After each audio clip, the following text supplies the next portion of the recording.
So I just came back from the Apple store with the iPhone 17 Pro and the iPhone 17 Pro Max. Here's the iPhone 17 Pro in deep blue. So I got the same configuration but with like different sizes. I got the Pro and I got a Pro Max. So I got them in the same color and in the same 512 gigabyte of storage. So yeah, this is the Pro and this is the Pro Max.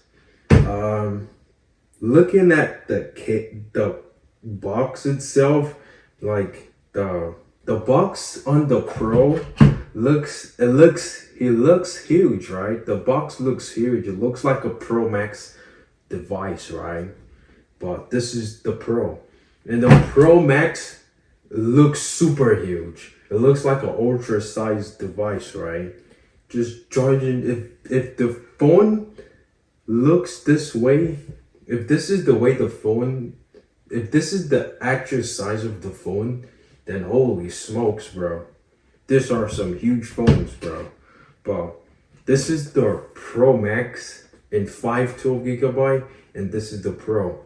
So the difference between last year's Pro and Pro Max and this year's Pro and Pro Max is that on this year's Pro and Pro Max, you have a new 48 megapixel telephoto lens, and you have a new design for this Pro lineup. You have a new aluminum build for the new Pro and Pro Max. So last year's Pro and Pro Max had a titanium build. This year, Apple is bringing the aluminum from the base models to the Pro and the Pro Max. So you have a new 48 megapixel telephoto lens. You have a new design, and you have, together with the new design, you have this sort of two-tone finish build. And inside you have a vapor chamber to dissipate heat. And what else is new? Inside of the device, you have 12 gigabyte of RAM, up from 8 gigabyte of RAM on the iPhone 16s. You have the same action button. You have the same camera capture. You have the same literally buttons on the previous device. Also with the design, because it's a new design and it's a two-tone finish, you have 4 times crack resistance with their ceramic shield glass at the back of the Pro and the Pro Max. So you have 4 times the crack resistance, and you have 2 times or 3 times the crack resistance or something, less scratch resistance also on the front of the display. Also, you also have, speaking of the display, you also have anti-reflective display on all the iPhone 17 models. And like the most important thing for like this year's phone, you have better battery. So the iPhone 17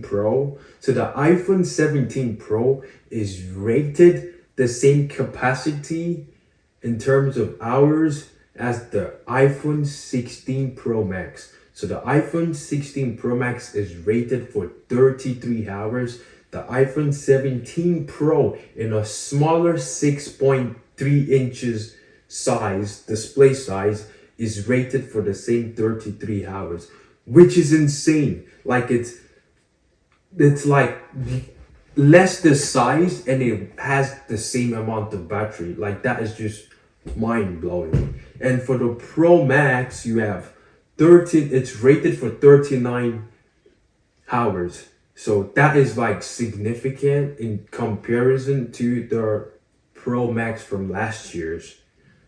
So yeah, that's insane stuff.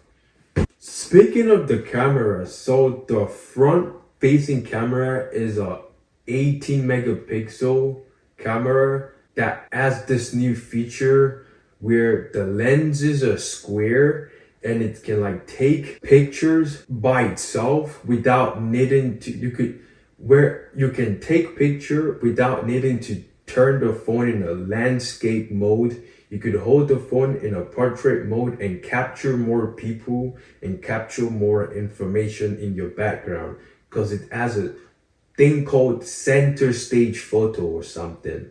So instead of like taking a selfie this way, you could just hold your phone in a vertical orientation and just take your pictures, or portrait orientation and just take your picture. So and capture more people.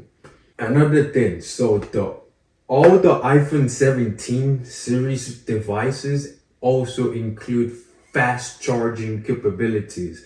So all of the iPhone 17 models, they fast charge up to 40 watts.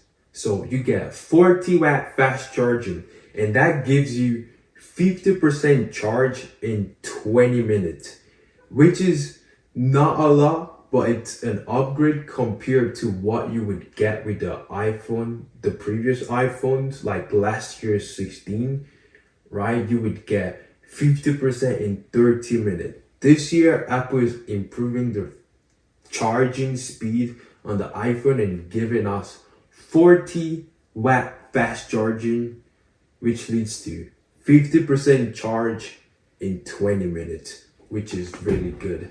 And also another thing is that Apple is including the eSIM into like more countries. So like Canada, the US, Japan, Saudi Arabia, the UAE, all have eSIM iPhone. So if you buy an iPhone, a new iPhone 17 from those countries, like you all get eSIM. So Apple has done away with the physical SIM card slot on the iPhones and given us eSIM. And that also enables Apple to improve the battery life on the device. So like you get a higher battery capacity if you have an eSIM iPhone device. But if you're in countries where you have a SIM card, physical SIM card slot in, like you get a lesser rated battery life. But these are all eSIM iPhone 17 Pros. So yeah, like I feel like this is a substantial upgrade for like iPhone 13 Pro and older, right? Because I have been using my iPhone 13 Pro Max, and like it has the lightning port. It doesn't have always on display. It's still a faster chip in the A15 Bionic, but it's not as fast as the newer device, and it's also slowing down with like the new updates. So upgrading to the iPhone 17 Pros is a substantial upgrade. Also, like there are other under the hood improvements, like you get more RAM, you get a better camera, you get a faster chip, you get faster charging, you get like this device is literally what I have been asking for, and I've been waiting for so long for Apple to implement, right? I've been calling for better battery, right? Especially the fact that the Pro lasts the same, is rated the same battery as the Pro Max from last year. That's just insane. In the smaller body capacity too. Like, think about that. That is just mind blowing. So, like, I've been asking for better battery, better camera, better heat management, and now we have a vapor chamber to like dissipate heat and make the phone run 40%, which is 40% more efficient than the 16 Pros. Like that is just insane. Like that is just the 16 Pro. And like the iPhone 15 Pros were like known as like they were like the overeating devices, right? They would get so hot and they would overeat a lot. I remember, right? And like if you're upgrading from an iPhone 15 Pro, you're downgrading to titanium, but like you're also getting a better performance. So if you want better performance and you don't mind like the material downgrade, then it's a good upgrade for you. But like if you're coming from a 16 Pro and the 16 Pro Max, it's not really logical. You might as well just wait a year more and get the iPhone 18 or something if you want to upgrade. It doesn't really make sense. It doesn't make any logical sense to upgrade from like last year's device to like the 17 Pro. But if you're coming from an older device, it's so worth it.